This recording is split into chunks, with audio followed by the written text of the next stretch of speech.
Hello and welcome to Weekly Economic Insights, your weekly dose of events and news that you need to know to manage your personal finances. I'm Ridhima Bhatnagar.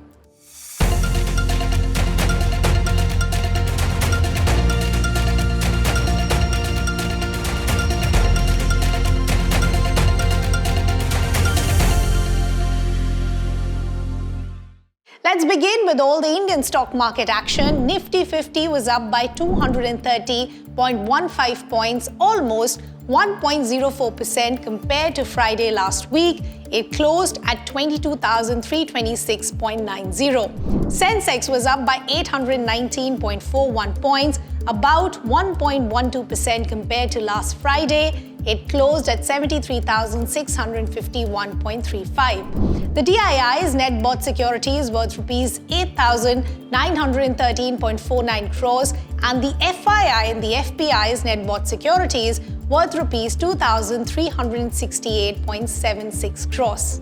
Let's now talk about all the global market action. The Nasdaq Composite was down by 49.36 points, about 0.3%, closing at 16,379.46 compared to last week's close of 16,428.82. Dow Jones Industrial Average closed at 39,807.37, up by 0.84% compared to last week's closing. FTSE closed at 7,952.62, up by 21.7 points compared to last week. Hang Seng Index closed at 16,541.42, up by 0.25% compared to last week. Let's now talk about the commodity space. Gold rose by $42.75, which is about 1.96% this week, and closed at $2,214.35 per ounce on Thursday. Let's now talk about some key data, and we have a lot of interesting data this week. Fundraising through SME IPOs hit a new high in FY24, raising $669.4 million, that is rupees 5,579 crores. Now, this significant increase was driven by 190 companies utilizing the SME IPO route to raise funds, surpassing the previous year's fundraising of rupees 2,235 crores by 125 companies. So what were the reasons behind the surge? There was retail enthusiasm that was driving this upward trend. There was also limited mainboard IPO opportunities at the beginning of this year. Let's move on to the next set of data. EPFO released data on payroll for Jan 2024. Now, EPFO's provisional payroll data revealed that 16.02 lakh net members were added in the month of Jan this year. Around 8.08 lakh new members have enrolled during Jan 2024, out of which 2.05 lakh were new female members. Next, we have data on India's balance of payment. Now, India's current account balance decreased in the October to December quarter of FY24 to $10.5 billion, narrowed to 1.2% of the GDP. Compare that to $11.4 billion, or about 1.3% of the GDP in the previous quarter. The FDI, or the foreign direct investment, also recorded a net inflow of $4.2 billion, more than double as compared to the previous year.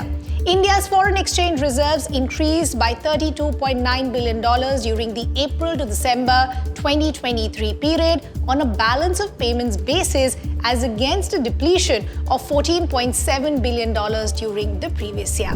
Now, this is very interesting. Mumbai has overtaken Beijing to become Asia's billionaire capital. Now, Hurun released the Hurun Global Rich List 2024, which is essentially a ranking of the US dollar billionaires in the world. Now, according to this report, Mumbai has surpassed Beijing to become Asia's billionaire capital with 92 billionaires and has secured a position in the top 3 cities globally. Now, this is driven by the addition of 26 new billionaires in Mumbai within a year, while Beijing has experienced a net decrease of 18 billionaires during the same period. And for the first time, the national capital, New Delhi, has also entered the top 10. Let's now stay with the real estate space. According to the JLL India Report, in 2023, sales of luxury homes priced at rupees 50 crores and above surged by 51% to reach a total sales value of rupees 4,319 crores, which is an increase of approximately 1.5 times if you compare it to the value of 2,859 crores recorded in 2022. Now in 2023, at least 45 homes priced at rupees 50 crores and higher were sold at rupees 4,319 crores.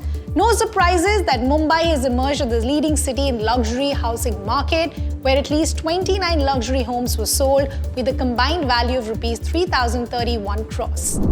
Now let's bring you some other key news.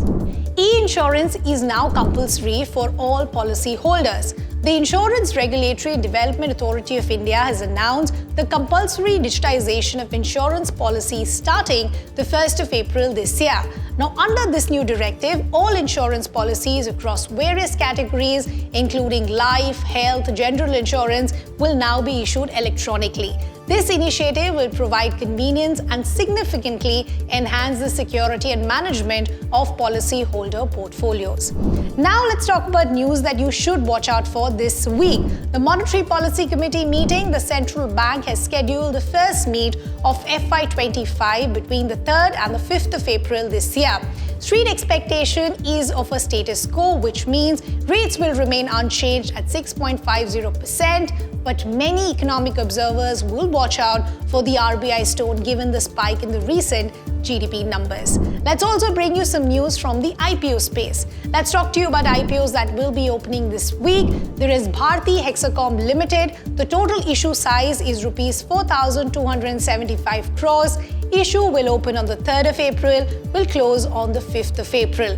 The promoter of this company is Bharti Airtel, which controls a 70% stake, and the remaining 30% shares are held by Telecommunications Consultants India. Now, before we go and as we enter the new financial year, let's also take a moment to talk about the last financial year's big moments. Nifty index gained 4,967.15 points, about 28.61% as compared to last financial year's closing. Sensex gained 14,659.83 points, about 24.81% compared to last year's closing. DII's net bought for the year 2024 is around rupees 209,884.83 crores, and the FII's net sold worth is around 14,578.98 crores. A total of 76 companies listed on the main board of stock exchanges in FY24 raised an approximate amount of rupees 61,860 crores.